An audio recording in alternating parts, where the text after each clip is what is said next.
Business Brilliant, on the one hand, was meant to connect the middle class to the ideas that really work around wealth creation.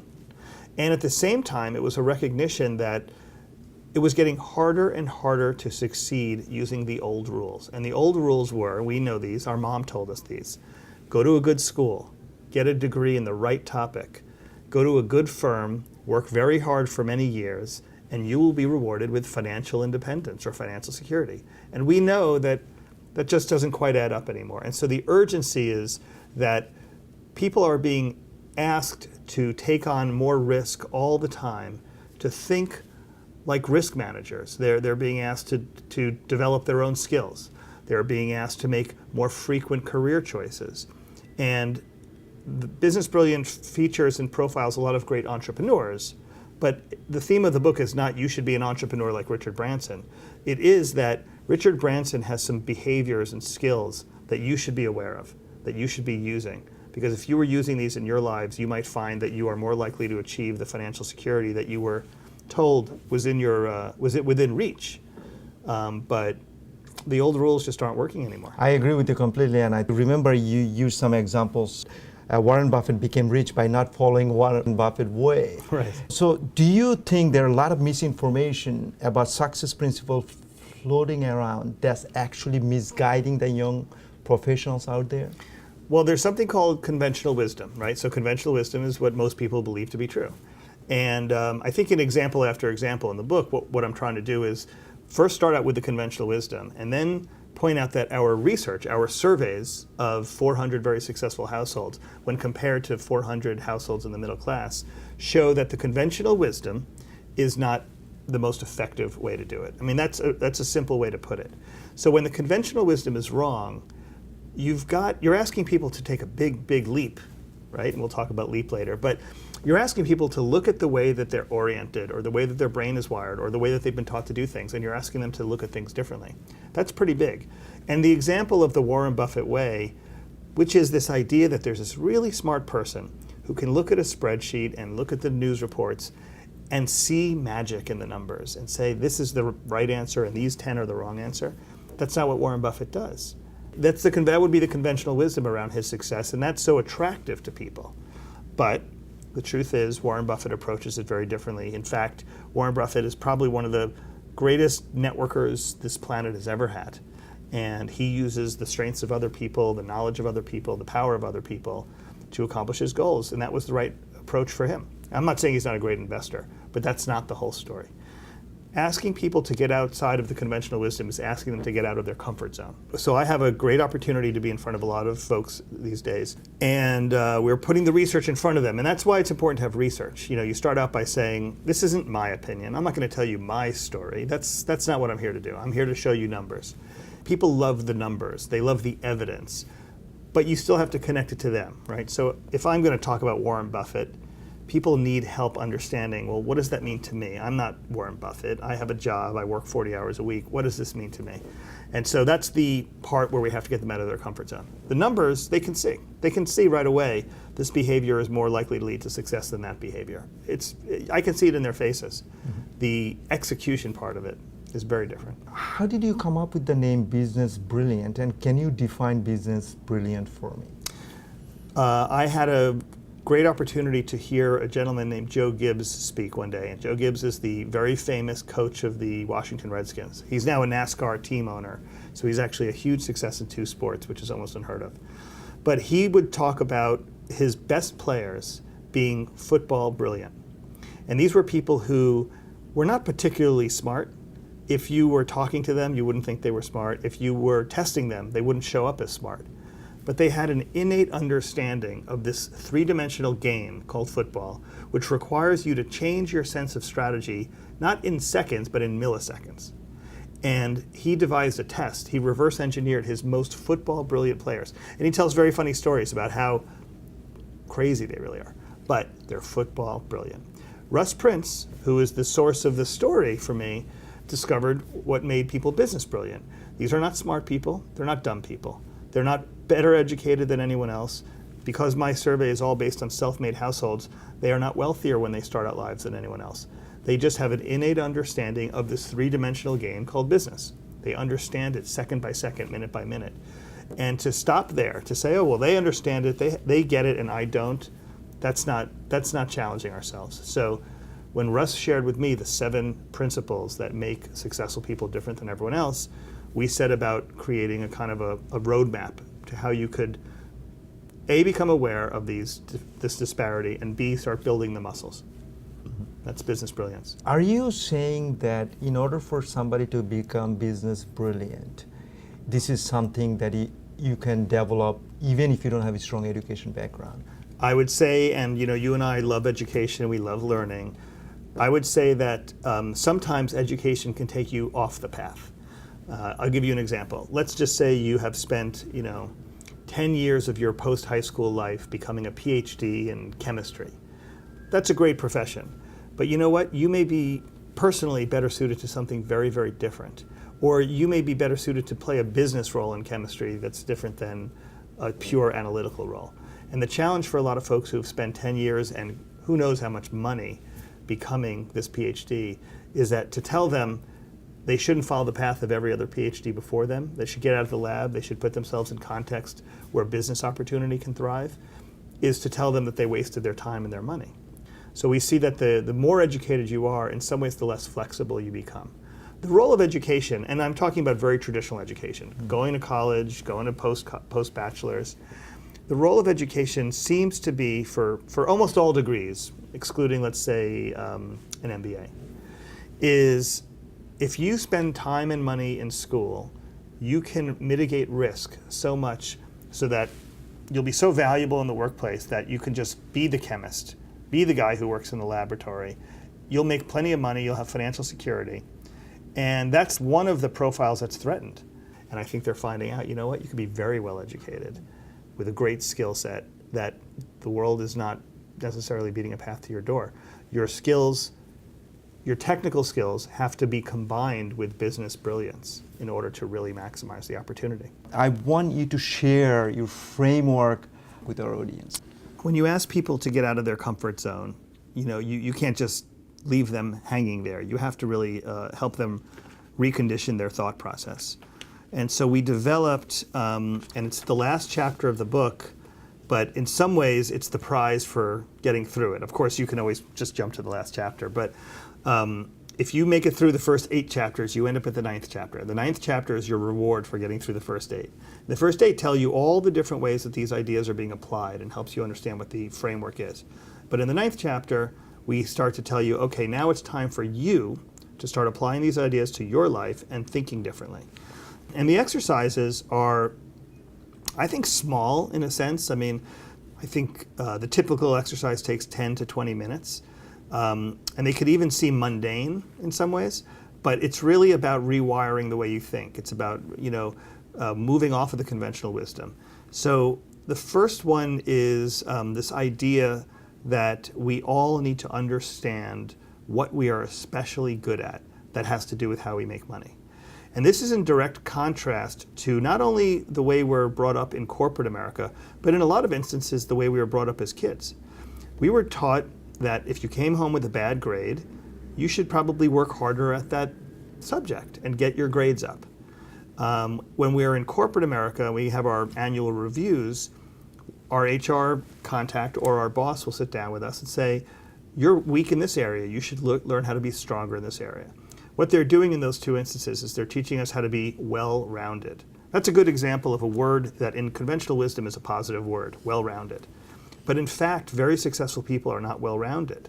They're very good at a couple of things, and they build their business around those things. So the first set of exercises is built around this concept of learn about yourself, and it's the letter L, and each of these letters spells a word. Learn, earn, assistance, persistence spells leap, and it's about taking the leap. So in the letter L, we're really asking you to refine what you're good at. In the letter E, which is called earn, we're talking about the different ways that people make money in companies and the different ways they end up with the accumulated wealth that is formed when people work hard. So, for example, most of America has a job, and that's how they make money. And what they're effectively doing is selling their time. Sell 40 hours of your time for a salary. very hard to create wealth under those circumstances. So we talk about other models of how you can create wealth through your efforts, and it ends up with the very obvious one, which is owning a business. But there's increments in between that even folks in corporate America can apply. And so earning money is, how you earn money is very important. If you combine learning, meaning figure out what you're best at that makes money, with earning, you can see why figuring out what you're best at that makes money and then doing it in a company that you own is the best combination. That's L and then E. The next letter is A, assistance. And that's a deep dive into something that successful people are especially good at, which has to do with how they construct their networks. Assistance. How do you develop assistance around all those things that you're not so good at? There's a lot of exercises about how you cultivate your network with a sense of purpose. But I can give you the short version of it, which is hang out with people who are more successful than you. I mean, that's really easy. I can tell you a lot of reasons why that's hard for people. A lot of it has to do with a sense of self-esteem. Most people would like to be as successful or maybe even the most successful person in the room. Really successful people love to be the least successful person in the room because then there's the most to learn. So building your network in a way that's thoughtful and designed to help you do more of what you're good at, the letter L, is very important. That's learn, earn, and assistance. You can do all three of those things very well. Figure out what you're especially good at that makes you money. Put yourself in a position to monetize that very effectively. Build a network of people around you to help you execute. And it can still not work. That's part of life, part of business. So the P is for persistence. And persistence is why you have to keep doing these things over and over again in order to find not only the magic combination of learn, earn, and assistance, but you need a little bit of luck as well. And so persistence it's a common thing. Again, talk about our kids. We all tell our kids, when something doesn't work out, we say to them, try harder. We don't always take that advice ourselves. And in fact, there's plenty of evidence that people give up too often. Recently, I was with a group of startup, entrepreneurs. And we started to talk about how we've all perfected the art of starting up. Everyone can do a startup now. There's cloud-based services to help you do it. There's all sorts of education on how you start up. There's almost no education on how you push through when the going gets tough. Build a product, put it in the marketplace, and then all of a sudden the market starts to tell you what it likes and doesn't like about your product. That kind of persistence through adversity is a much more rare quality.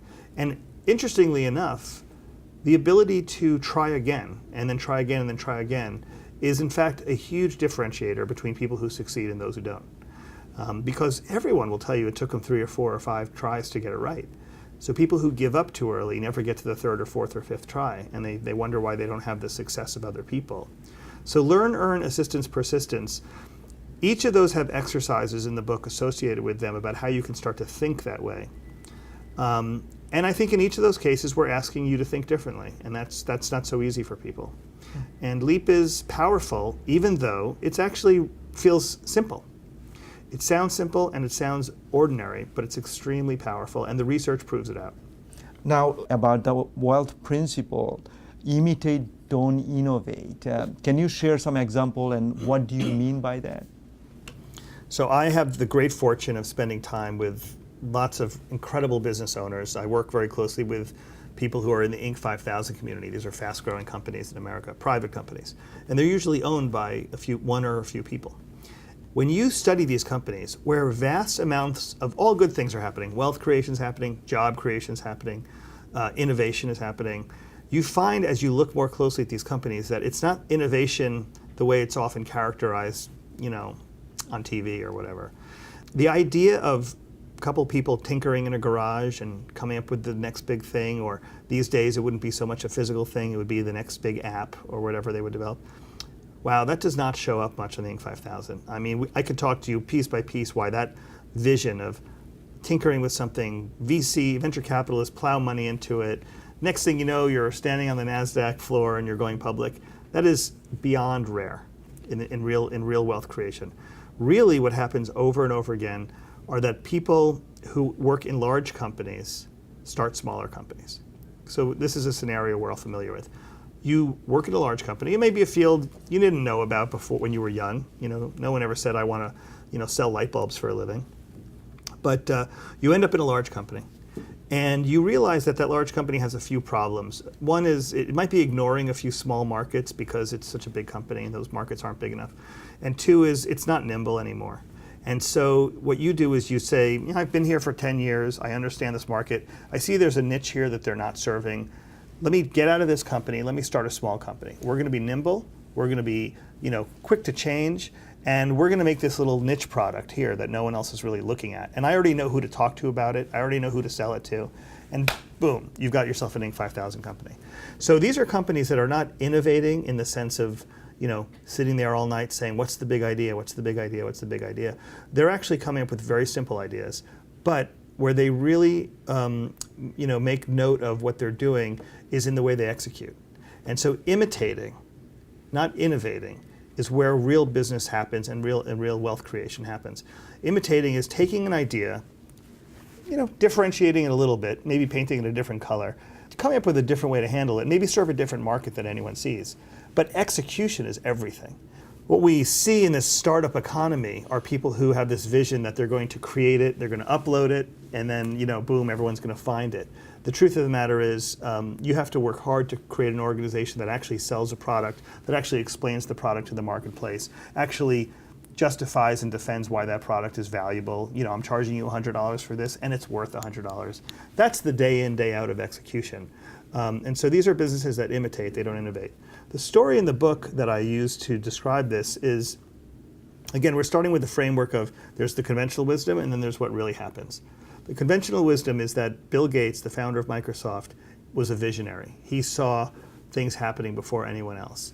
The reality of it is, and this is a story that has been told but has never really been captured, is actually there was a lot of people already working on the disk operating system, the software that runs computers. Gary Kildall created one that was really, that worked, actually was considered a high quality product. But Gary Kildall was such an innovator, he was such a perfectionist, he was such an artist with his code, that when IBM came calling in the 80s and said it's time for us to use these in our IBM computers and let's make a deal, he just couldn't put the deal together because he kept saying, I need more time, I need more freedom, I need to be an artist, not a business person. And in the meantime, IBM said, well, what about you, Bill? And he said, I can do it. And he had no idea what he was going to do. He found a lousy version of the operating system that was also floating around Seattle. He took it, he worked very hard on it, he has all his developers trying to make something out of it, and he sold a lousy product to IBM, which they went on to fix over the years. That's a story not of innovation, but of imitation. And really the real story behind Bill Gates, and the thing we can learn about this, is that it's the way you construct your deal with your partners or with your customers that's where the real execution and innovation takes place. Bill Gates is credited with a phrase, it's hard to know if he actually said it, but he's credited with this phrase: you don't get what you deserve, you get what you negotiate. So execution of simple ideas really, really well, excellent execution, is by far more responsible for wealth creation than the garage startup dream. You said that you need to know yourself, you need to know what you're passionate about, but just following the passion is not going to make you rich, it's not going to make you successful. You also have to follow the money. Can you share with us what you mean by that? Conventional wisdom is do what you love and the money will follow. Again, something our parents told us.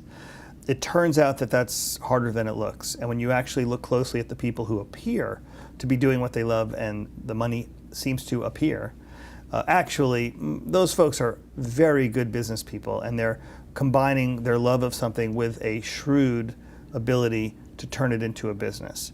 And so in this chapter called Do What You Love But Follow the Money, we're looking at people who come from a field that would be the last one in the world you would think people go into for the money, which is the arts.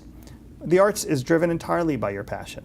No one goes into the arts with the idea that they're going to make a lot of money. But we looked at really successful artists and we asked ourselves, okay, maybe they're certainly just as talented as other people. Maybe they're a little more talented, it's hard to say. But what they do differently is they follow the money. The example that I think puts a fine point on this is, there's a gentleman named John O'Hurley. And John O'Hurley is an actor. And even though, obviously actors can become rich, but a lot of actors really are doing it because they love the opportunity. John O'Hurley is somebody we all know, we just don't know his name. He played the character Jay Peterman on Seinfeld. Now, Seinfeld had about a dozen secondary characters like J. Peterman. And this is a show that has been seen worldwide. It's one of the most well-watched shows in the world. So each of those dozen folks, Newman and Putty, these characters we got to know, all had the opportunity to take the essence of those characters and build businesses around them or build continued opportunity around them. But in the arts, especially in acting, there's something called typecasting. They're all worried that if they're seen as this one character, that's the only part they'll ever be offered again. And so they typically run away from their most successful characters. Here this guy, John O'Hurley, comes around. He appears as Putty in a handful of episodes, but he is still to this day J. Peterman. He has built lots of business. He's a motivational speaker around J. Peterman.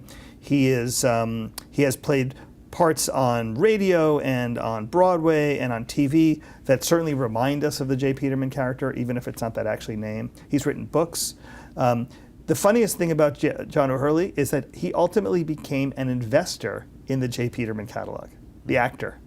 So he's just a really good example of, he was always doing what he loves, but he never lost sight of the chance to make money doing it.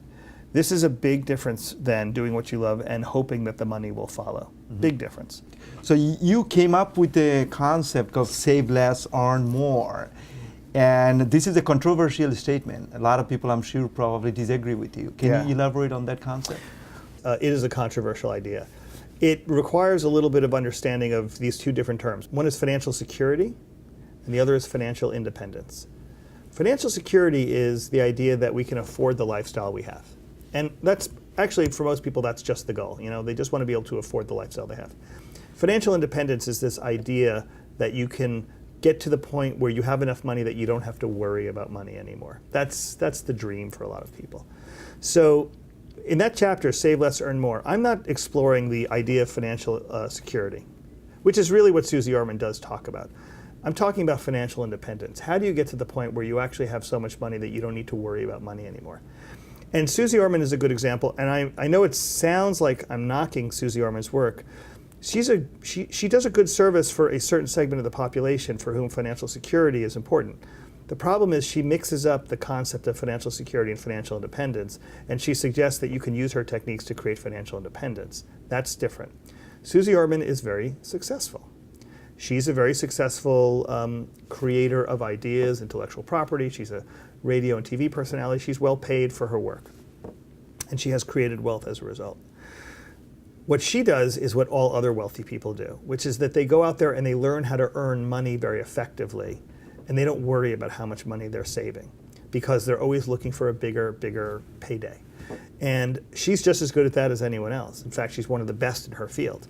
So we want to make sure that when we're listening to her advice, we're doing it for the right reasons, which is, specifically to create this thing called financial security. But you will not ever create wealth by worrying about saving pennies, because that's not what wealthy people do. What are we telling everyone to do when we tell them to pinch pennies? In a way, we're saying, live a less expensive lifestyle. Diminish your expectations, diminish your goals so that you can reach them.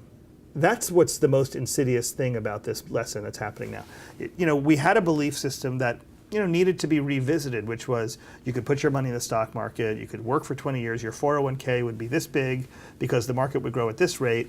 And that obviously over the last 5 years has been confronted in a big way.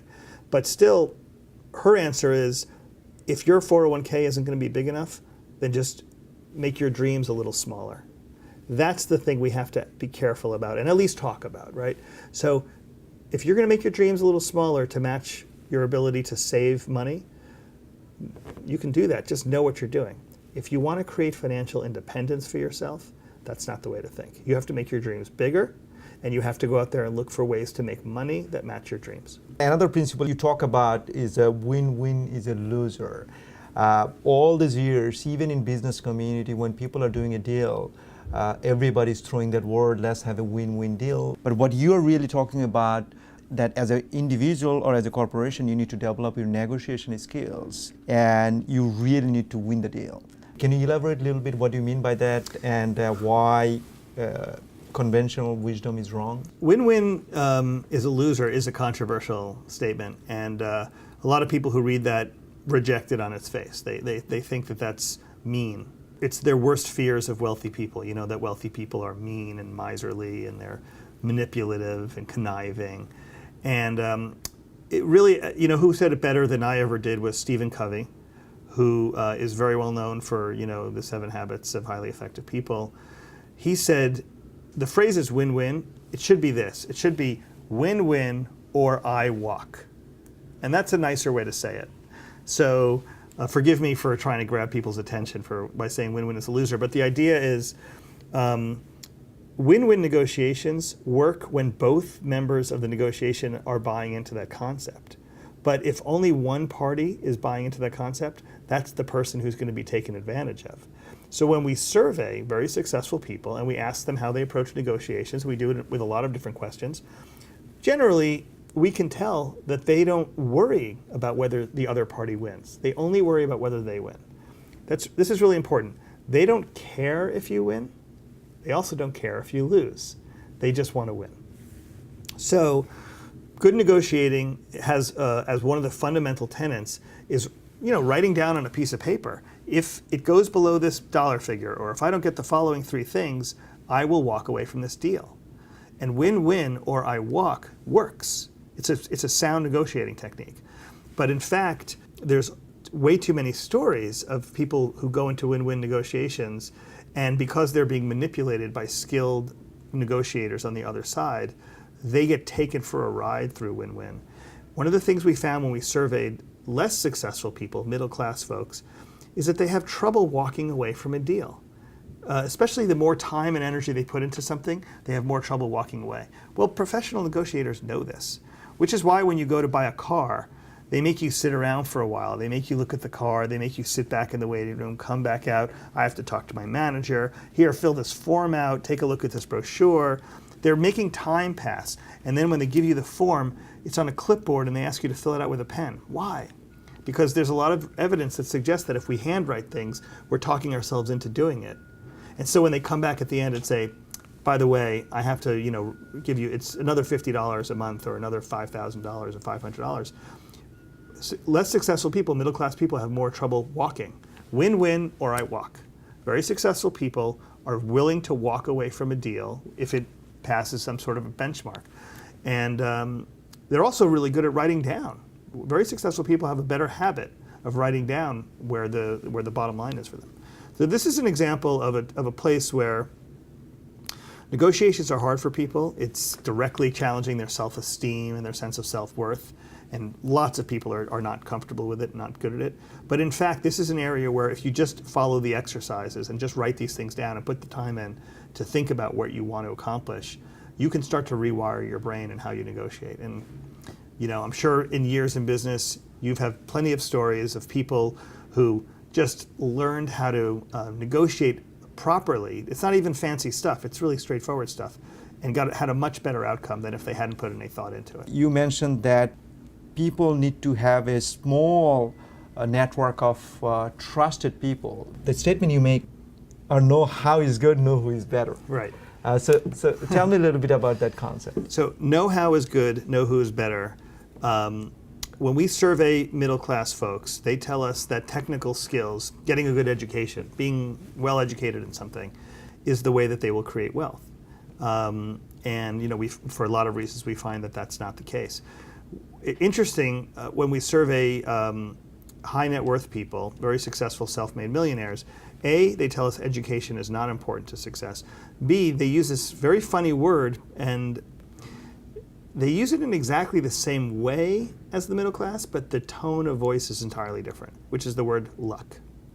So middle class people will tell you that successful self-made people are lucky, that they were in the right place at the right time. And what they're kind of suggesting is that it shouldn't have happened to them. Very successful people will tell you the same thing, that they're lucky, that they were in the right place at the right time. But it's not without intention. They built the situation where luck would fall their way. And that happens through network development. So, networking is considered a 4-letter word to a lot of people. It's just considered a smarmy activity, that like a snake oil salesman does. But successful people know that networking is a highly curated, thoughtful network is a very hard thing to build, and it can be a very powerful tool. So when they say that luck is more powerful than education, they're saying know who is better than know-how. And the examples of that are really powerful, that building a network of people who need each other but don't know each other puts you in a position to create money and opportunity. And we talked about Steve Jobs before. Steve Jobs, arguably, his greatest strength was the fact that he had the ability to speak to creative people who wanted new tools to develop music, to develop art, to write, to create movies and moving images. And he also had the ability to talk to technical people, geeks, coders, product developers in the world of computers. And he built an entire business, the business that went on to become the biggest business in the world, by standing at the intersection of two groups of people who needed each other. The artists needed the technical people needed the artists. And by standing in between them, because he was able to speak to these two groups and they didn't speak to each other, he created Apple. So is that luck? Sort of. But at the same time, it's a highly cultivated and curated lucky moment. At a much smaller level, you can do many of these same things, and the thing is you have to know a lot about the motivations of the people you work with. We kind of come back into that research comment. You have to spend time to understand what's important to other people. That's hard to do anyway, because a lot of folks network, but they don't ask the hardest questions, like, what are you trying to do with your life? How much money are you trying to make this year? How can I help you make it? Do I have to drive 3 new opportunities to you to help you make that? They have to take the time to know those people. And the reason why the number is small is really just a function of our own capacity for intimacy. You can't have trusted, intimate relationships with 10 or 20 people. You can only have trusted, intimate relationships with a few. So we found the number, hovers between 5, really between 4 and 6, but 5 is, let's say that's the number. And in a world where social media numbers are measured in the thousands, and the idea that you have 1,000 friends, and I love that word that Facebook uses, that they're your friends. Honestly, of course, I say this tongue in cheek, but do you really have any intimacy with those 5,000 people? Of course not. They're not really friends. They're an outreach list for you. They're a database. Friends or intimate business contacts are very different. The level to which very successful people take the time to understand the motivations of the people in their network is many, many times greater than that of the folks who remain in the middle class. That intimacy, that network is curated carefully, and it does lead to luck. And that's why luck is so important. Can you talk about spread the work, spread the wealth? What do you mean by that? So within this notion of building your network, or the letter A in LEAP, which is assistance, one of the things that becomes so important is that you have to build a network of people to not only drive new opportunity to you, but also eventually help you actually do the work. And a very similar principle applies. You need a small number of people that you trust and that you've taken the time to put in the right places, what Jim Collins calls the right seat on the right bus. So when you are delegating work, spreading the work, spread the wealth, what you're really doing is you're honing in more closely on what you are especially good at. That's the letter L, learn.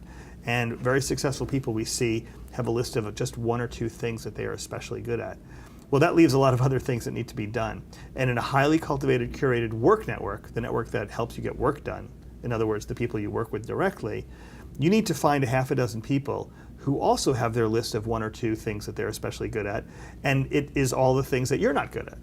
So this is the ideal network. You're in the center of it, you're monetizing it because it's a business that you own some or all of. And the people who are around you are just as passionate and just as engaged as you are about what you do best. And so the enterprise really runs very effectively. And again, you can't do that. You can't build that puzzle with 20 people. That's a puzzle that you build with a half a dozen people. And the people in that network have to change as the business changes. Businesses don't stay static, and so the people around you don't stay static either. And so spreading the work, spreading the wealth is acknowledging that the person who thinks they can do it all is probably the person who's not going to achieve big success. The person who's really going to achieve big success is the person who finds people who are better at the things that they used to have to do than they are. And that's hard for a lot of people to ever get to. One of the things you talk about is nothing succeeds like failures. And can you share some stories with us how some individuals or corporations fail forward? The story of Steve Jobs and failure is starts to show us why when we talk about Steve Jobs, he's not the great innovator, but he's one of the great imitators. When we talk about Bill Gates that way, when we talk about Susie Orman and we talk about how she doesn't necessarily walk or talk, but she's a wealth creator. These are all people who are business brilliant. There's not a single one of these people that we're knocking. We're telling you they have done great things. It's just not the thing you know them for. It's another thing. Steve Jobs is not a great innovator, but he was a great entrepreneur. He was a great entrepreneur because he was willing to persevere through adversity. Most people don't know this. They assume that his ownership of Apple was his primary source of wealth. In fact, he died a multi-billionaire, but he had created the overwhelming amount of his wealth in building a company called Pixar. The corporate history, the timeline of Pixar has been altered by him as the author of that timeline to completely leave out the part where he demonstrated his greatest business brilliance and leave only the parts that make him look like an innovator. So Pixar starts out as a company that's going to create 3D imaging for universities, for hospitals. It's going to sell the software and the hardware similarly to what he did with Apple in the early days. And it's really too early for its time. I mean, nobody's interested in this in the 90s. And what he did well was he kept pushing this little boulder uphill to the point where it just wasn't working. But there was a little department that had been created along the way called the animation department, where they needed to show potential customers what this software and hardware combination could do. And they started to make little tiny shorts, short little movies.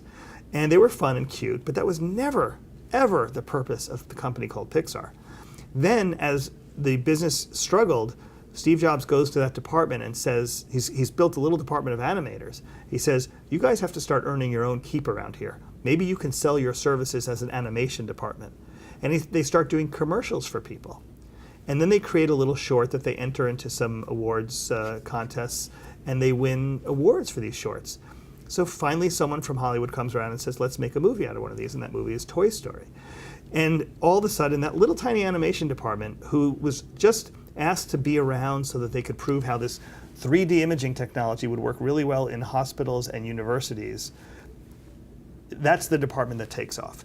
So Steve Jobs deserves a huge round of applause for pushing this product and pushing this whole system in the face of great adversity and finding the one little part that had great value and then blowing that part out to the point where it became Pixar, which has had more box office hits in a row than I think any movie studio ever. Well, eventually Walt Disney bought it and Steve Jobs became, I think, the largest or second largest shareholder of Disney. That's where his wealth comes from. That's business brilliant, right? I mean, that is business brilliant. So failure leads to success if you're willing to keep pushing through adversity and keep your eye on where the money is coming from. Another story in the Business Brilliant is about David Neeleman, who started JetBlue Airlines. Yeah.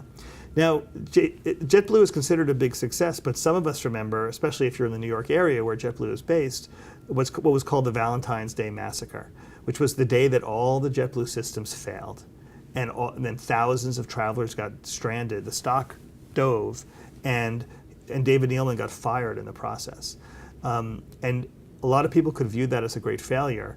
But what they don't know about David Neeleman is that this was his third enterprise. He had also created big enterprises before, not as big as JetBlue, but he had ultimately hit a wall with each one of them, failed, and got booted out or something like that, always moving on to yet a bigger opportunity. And JetBlue was his biggest yet. And you know what he did after he was fired from JetBlue? He started another airline, an even bigger airline, where he did even more things right that he hadn't learned before. So David Neeleman is, again, a great business brilliant operator who was willing to push through adversity, and with each failure, he learned what he needed to do differently the next time. What we see in our research is that most people view failure as an act of shame, something not to be talked about with other people, something to be avoided as quickly as possible. It's like this. Most people view failure as if the equivalent of getting punched in the mouth. It's a shocking event if it ever happens to you. It could happen, right? But it would be shocking if it happened to you. And you certainly would never go out looking for it. Business brilliant people seem to approach failure like going to the dentist. Nobody wants to go to the dentist, but you have to go every once in a while. So the difference between avoiding failure at all costs and experiencing shame and shock when it happens to you versus going through it not because you want to, but because you know you have to, tells you the whole story of why some people persevere through adversity and succeed as a result of it, and others just can't do it. Can you share some of your personal failure stories? What did you learn from your failures, and how did you apply it into your future projects? Sure. I have been an entrepreneur really my whole life. I mean, going back to high school. So I'm one of those kids who just enjoyed playing that kind of game. I just had so many failures. When you say tell a failure story, I just have to kind of pick through the many I've had. One of the things I think people misunderstand about business brilliant people, successful people, is they seem to think that when they fail, somehow it doesn't hurt them as much as it hurts other people. Somehow they're wired emotionally differently, that they can push through that. I can tell you from my own experience, but also I can tell you from the experience of other great entrepreneurs that we all feel it just as much. And in my last book, I wrote about an entrepreneur who had a success and then moved into another venture that turned out to be a failure. And when he finally pulled the plug on that particular venture, he didn't leave his house for weeks, and he just, sort of curled up and felt all the pain from it. The difference was, even in his worst moments, he didn't ever contemplate not doing it again. So I would say, if I think about early failures, one that comes to mind is an early one. Early on, I worked, I'll leave the names of these companies off just not to make anyone feel bad, but I worked at a company that worked in the personal finance media space, like Susie Orman, kind of in that similar space. And a small group of people, really, it wasn't even a company yet, really. It was just a couple guys with an idea for a website came through. And I tried to create an opportunity between the company I worked for and this small group of guys. And I went about it all wrong. I just mishandled every part of it. I mishandled it in terms of how I explained it to the people I worked with, and I mishandled it in terms of the way I explained it to the people who were coming through my doors, that I thought there was a lot of opportunity. I just blew it every single way. And both of them said, we're not interested in any of it. We're not interested in doing it with you. We're not interested in doing it with each other. And I was the reason why all of that happened. And those guys went on to become extremely successful. And I realize with regret now that it was my inability to understand how a path could be created, how a bond could be forged between these two partners, having everything to do with the fact that I just hadn't done the research and I hadn't consulted people smarter than me to find out, how I could have constructed a better opportunity for both parties. And it was definitely one of the ones that got away from me. And I learned everything about, I do the research, and you have to walk in with ideas and solutions, and of course you have to be prepared for that conversation to go wherever it goes. So I think a lot of what we think of as failures or setbacks when you're an entrepreneur are deals that you didn't pull together and then someone else did.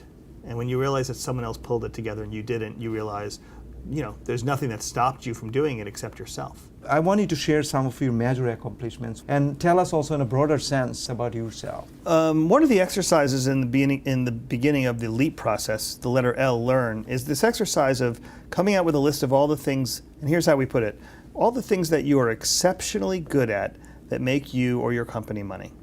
And we mean exceptional. And so that could include a list of things. Of course, there's a list of things that you're not good at. That's easy to put together. But the list of things that you're good at, that you're exceptional at, means you're better at than most other people you know. So all of a sudden you say, well, I am very good at this, but Joe's also really good at it. So you're not exceptional anymore. So when you end up with that list, and I think it takes a lifetime of trying and a lifetime of failing to refine that list. Because one of the beauties of failing is you learn you're not as good at this as you thought you were, and you have to get better. I came down with two things that I was particularly good at, that I was exceptional at. One of them is asking questions, like you're doing a wonderful job today. So I'm a great question asker. I can tell you the story about how I learned that I was a great question asker. I was working with a team of people, and we were working on a team building day. And there was an exercise where, four of us faced four of us, and we kind of rotated around, and each person told the other what they were especially good at. And by the time I went through this exercise, so four of my colleagues told me what they thought I was especially good at. Three of them had said asking questions. I tell you that never in my life up to that point had I ever even given any thought to that.